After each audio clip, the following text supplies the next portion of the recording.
القادة الذين آتوا في هذه المكانة الطاهرة، ونقول لهم سلام أهلا نزلت سهلا كلنا في مواجهة العدو. الله أكبر.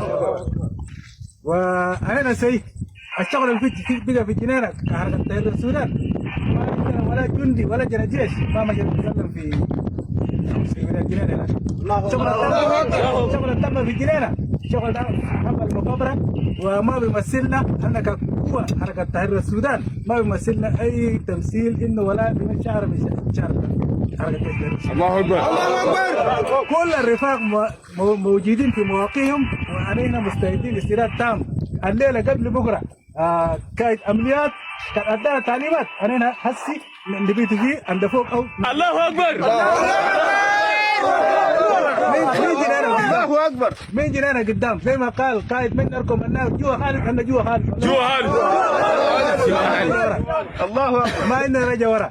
أنا كقوة حركات جيش تحرير السودان شغلنا معروف، كل الجميع بيعرف إنه حركة جيش تحرير السودان عمل شروع في مهر كردفان، في مهر الغربي في تينا، أو مهر الغربي في مهر برسليبة، أو مهر أبو سروج. عمل شنو ده اللي هو أدو بعلم إنه حركة جيش تحرير السودان قدم شنو ده بعرفيه. أنا شغل البيئة في الجنينة ما بمثلنا. من هنا أنا نؤكد إننا الشغل البيئة في الجنينة كان أمل بتاع مكاسب مسالي اللي ينتهي هناك، أو شغل ميداني مرحب بكم. أنا جاهزين ومجهزين الليلة قبل بكرة. لو ما جيتونا أنا معكم بمرصاد إن شاء الله. كل المناطق اللي أنت ذكرتوا ده أنا هسي من أبو سريج ده ما قاعدين ولا كيلو واحد قاعدين في برنامج. الله أكبر. كيلو كوريرتو برنامج. الله أكبر. نقول لكم أي من ده جنينة ولا كان جندا ما مسلين نهاية. لكن إننا كاميرا بس. كنا وين ذاته. الله أكبر. كاميرا بس. نبغى نكلم.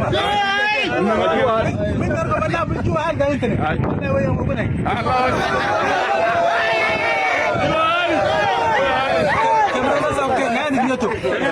والسلام عليكم ورحمة الله. نشكر كل الحضور والسلام عليكم ورحمة الله تعالى.